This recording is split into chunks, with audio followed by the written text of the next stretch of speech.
Hey guys, I'm Alec. And I'm Mike.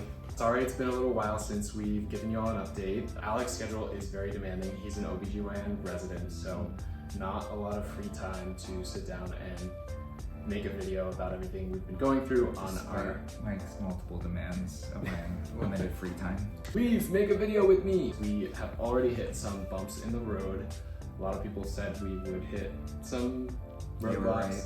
They were right. People told us that this journey was going to be long and complicated and we were prepared for bumps in the road. I don't think we actually believe them, to be honest with you. Yeah. I don't think that we realized that we would hit bumps in the road like this early. Right off the bat. Yeah. I guess it's part of the process. We ended up picking a donor. The donor we ended up picking ended up having an issue where she didn't produce a sufficient amount of healthy embryos. And so we didn't want to take the risk that we wouldn't get enough embryos for each of us. And so now we're back to the drawing board and picking a new donor. We're done. No. We picked. No. Oh, no. Okay. I still like her.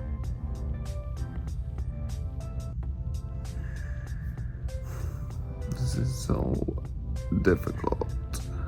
Strange. Her?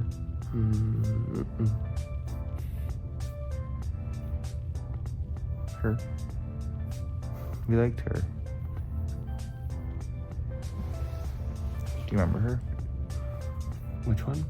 This one. Oh, yeah. There's like so many new people. You trying to trigger me? Michael! Oh. The candles.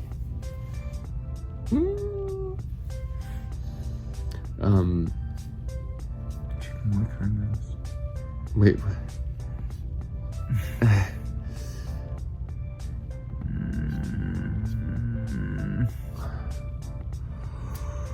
Listen, I've taken lead on this.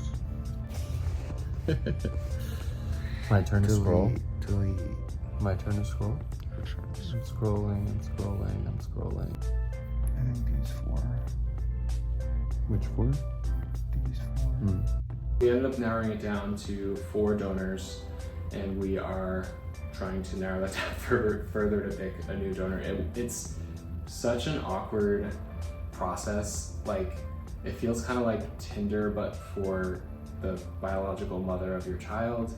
And you're looking at photos of these women, and you're looking at their statistics and family history, and then also like what they write and how they respond to things, trying to figure out if they're like a good person, if they're empathetic, compassionate, but you don't have a lot to go off of. So some of it feels, frankly, artificial. I agree. We're pushing through, we're almost there. We narrowed that list down, and we're hoping that we will have our donor soon, and then we'll go through another round of genetic testing for the donor to make sure that she's a good match for us. We are in Miami. We got smoothies.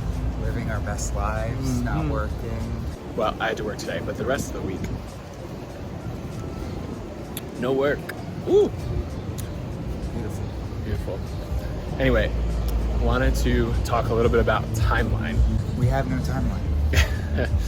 No, Mike will be 75 by the time he has a kid. we do have a timeline, but it's not a hard timeline, and it's going to be impacted by everything that happens from now until we have a baby, hopefully. Another thing we wanted to talk about was we got a lot of comments and questions about why we chose to go this route. Why not adoption or foster care? We understand that it's a very hot topic, controversial for LGBTQ couples to choose the IVF gestational carrier route. But I did want to convey that it was like a long conversation, multiple conversations that we had about that. We always knew that we wanted to have a family and build a family together, and that was kind of it was like an early conversation in our relationship, honestly. We felt like we were lucky enough with some of Mike's benefits that we have the capability to go through the IVF route. We have always imagined like having a family that was like genetically similar to us.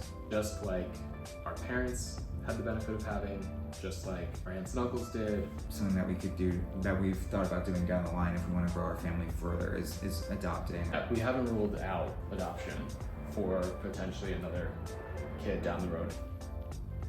Fake love. Okay.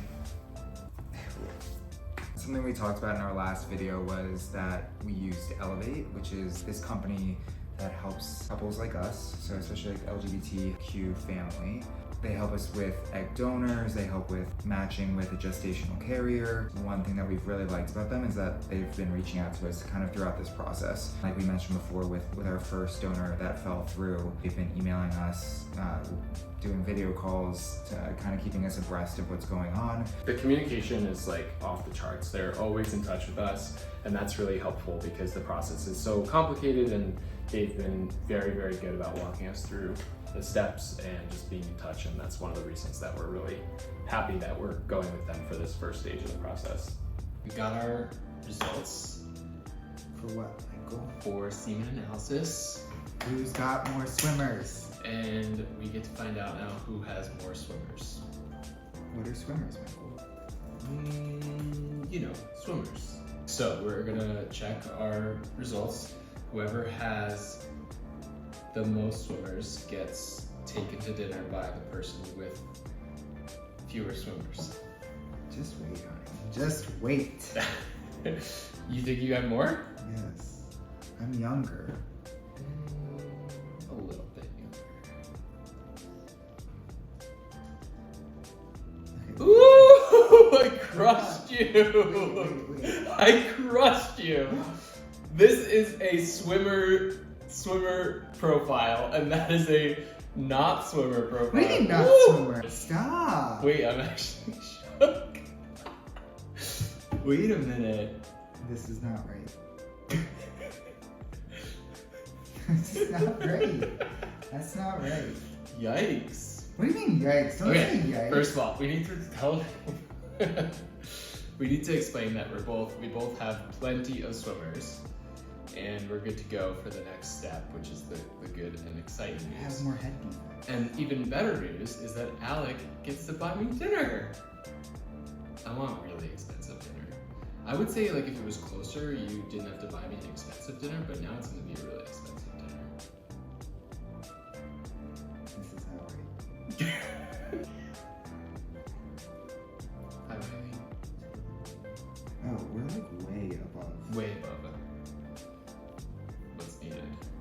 Regarding the swimmers video, something that we want to say up front What?